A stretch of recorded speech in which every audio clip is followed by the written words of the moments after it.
May 10, 2026, presented a global news cycle in total contradiction. One set of headlines tracked the movement of warships and the collapse of peace talks, while another recorded experimental gene transfers and the arrival of humanoid labor. In the Middle East, the diplomatic mechanisms designed to prevent conflict had ground to a halt. The United States had proposed a ceasefire to pause the ongoing conflict with Iran, but instead of de-escalation, carrier strike groups maintained their positions, waiting for a diplomatic breakthrough that seemed increasingly unlikely. Behind closed doors, Iran routed a counterproposal through back channels in Islamabad. Pakistani mediators stepped in to deliver the revised framework, attempting to keep the fragile negotiations alive.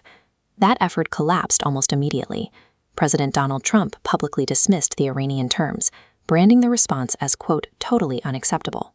With the core parties unable to find common ground, the standard channels for conflict resolution effectively fractured. The standoff left the entire region locked in a high-alert stalemate, waiting for a single miscalculation to trigger a broader regional conflict. While international diplomacy broke down, domestic stability in the West faced its own crisis. Inside Number 10 Downing Street, a parallel breakdown of leadership was unfolding. Voters across the United Kingdom had just delivered a severe blow to the ruling Labour Party. The returns from local elections revealed massive losses, signaling a sharp rejection of the current government's mandate. This sudden shift in voter sentiment instantly destabilized Prime Minister Keir Starmer. Instead of projecting a unified front, Starmer spent the day fighting to keep his job, facing aggressive calls for his ouster from within his own ranks. When you look at the stalled negotiations in the Gulf alongside the political infighting in Europe, a clear pattern emerges. The established political order was fracturing at both the international and domestic levels, creating a vacuum of decisive leadership exactly when the world needed it most. But if you step away from the political gridlock and look inside the world's research laboratories, the narrative looks different.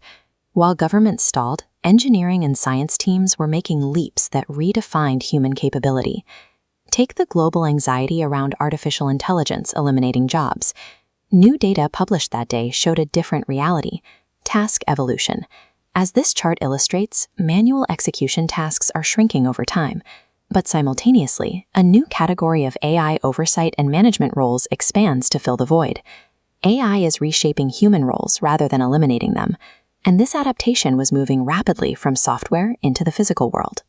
Engineering groups like Disney Research demonstrated advanced movement systems, like Reactor, allowing machines to replicate the fluid, complex mechanics of human walking and balancing. In China, engineers unveiled a 220-pound humanoid robot designed to function as a mechanical construction worker. Unlike previous autonomous probes, this system is built to wield standard human tools under the harsh conditions of the lunar surface. We are moving past the point of building machines to supplement our work. We are now engineering systems to occupy environments where human physical vulnerabilities make labor impossible.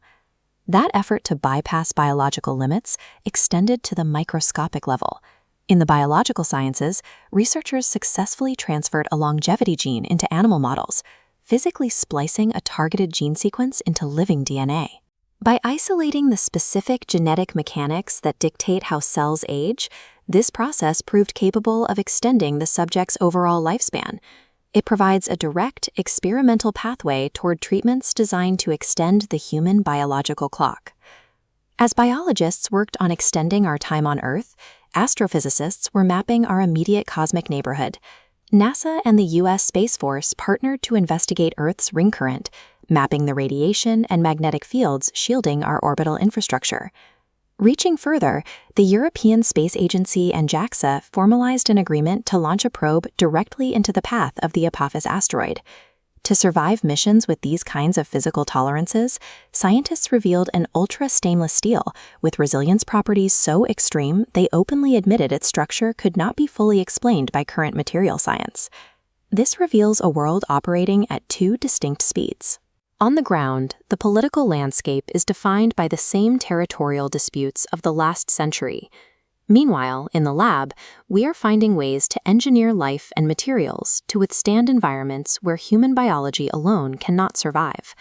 Looking at the skyline of Tehran or the aircraft carriers holding position in the Gulf, It is easy to see a species trapped by its own aggression. These are the physical manifestations of a political system struggling to maintain stability. Then you look at the golden hexagonal mirrors of the James Webb Space Telescope. This is hardware actively peering into the origins of deep space, built by a species that is simultaneously learning to edit its own DNA and walk on the moon. May 10 forces a stark question. Are we ultimately defined by the fragility of our political egos, or by our capacity to engineer our way past aging, gravity, and our own natural limits? The legacy of this era won't be decided by just one of these timelines. It will be determined by a race between the two. We are rapidly accelerating our technological power. The only question left is whether our political maturity can evolve fast enough